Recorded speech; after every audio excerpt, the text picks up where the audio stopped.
50 Cent alikuja kusema kwamba anaamini Future ni mkubwa kuliko Jay-Z. Kanye West yeye mwenyewe alishaikufunguka kwamba kwenye game ya sasa hivi anaamini kwamba Future ndo most influential rapper. 21 Savage alisema kwamba kule Atlanta watu waga wanaamini kwamba Future ni mkubwa kuliko rapper yoyote kwa sababu muziki yake ina moja kati ya kitu ambacho kinafanya track hapa inakuwa ni kali na inakuwa ni ina click kwenye vichwa vya watu, haisauliki kwa haraka, ni hiyo instrument ambayo unaisikia hapo. Sasa instrument hiyo hapo Metro Booming alisample kwenye wimbo wa msanii anaitwa Tommy Butler ambaye ni mwanamuziki wa nyimbo za jazz, na wimbo wake ulikuwa ukiitwa Prison Song ambao ulikuwa unapatikana kwenye albamu yake ya mwaka 1976 ambayo ilikuwa inaitwa Theater Score for Salma.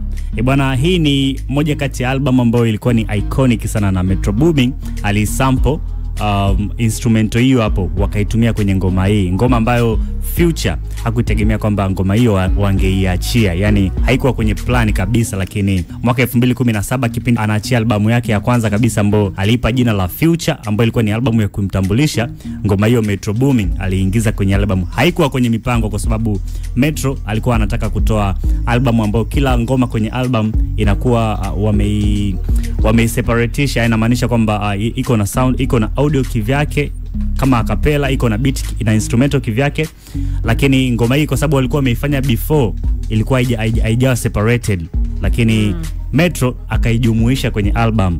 So mwisho wa siku Future hakuwa na account kama ni ngoma ambayo ipo kwenye album, lakini baada ya kuona ngoma ina trend na nini ndo akaja kugundua watu wakipiga story wanairelatisha na album, so akaja kugundua kumbe iko kwenye album. So ikawa hivyo na ikawa moja kati ya ngoma yake ambayo ilimrudisha kwenye game kwa sababu kipindi bado hajaitoa hiyo album palikuwa na tetesi kwamba Future ndo anaporomoka kwa sababu tushampata mtu wa ku replace nafasi yake. Kipindi hicho Designer alikuwa ametoa ngoma yake ya Panda, so watu wote wa trap nini walikuwa wanaona kama yes, hii hapa replacement ya Future. By the way, Future ni moja kati ya rap ambao yeye binafsi waga anajiita Street Kings, na watu pia wamempa jina hilo kutokana na kwamba ngoma zake zinasikilizwa sana mitaani. Hivi majuzi kati tu 21 Savage kwenye mojawapo ya interview ambayo alifanya alisema kwamba binafsi kwa yeye kama asingekuwa rapper basi asingesikiliza rappers wengine kama Drake kwa sababu kule Atlanta watu waga wanaamini kwamba Future ni mkubwa kuliko rapper yoyote kwa sababu muziki yake ina relate na wao zaidi. If I wasn't a rapper, I don't feel like I still would listen to Drake for real. It's just I'm a rapper, so I understand work he put in now, how hard he go. So when you ain't no rapper, all them statistics don't mean shit. A regular street nigga don't give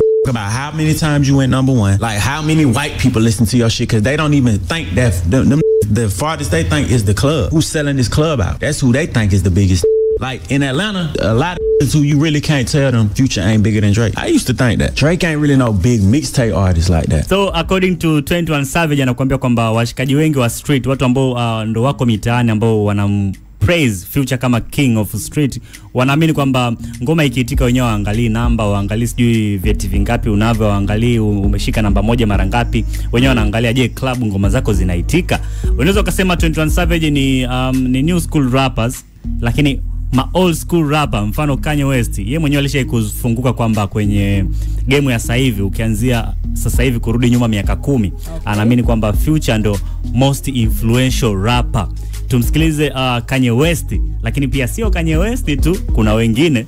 I think the most influential artist actually of the past 10 years is Future. Most important, most influential to our sound today. And then you throw in, Chief Keef. One thing is like with Soulja Boy is top 5 most influential. And I'm not going to argue with you about this at all.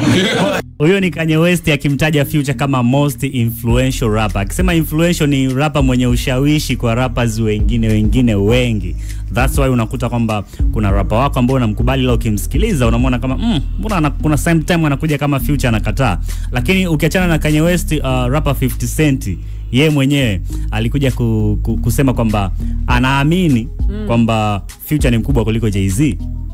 Huyo ni 50 Cent. Sijui wewe unayenisikiliza sasa hivi unaamini nini? Unaweza ukashare na sisi kupitia namba zetu za hapa studio au kwenye social media platforms zetu kama East Africa Radio.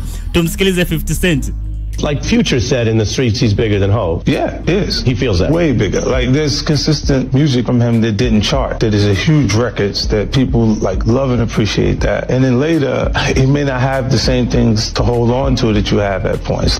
Anakuambia kwamba anaamini Future ni mkubwa kuliko Jay-Z. So tuambie mtazamo wako, wewe unaamini nini?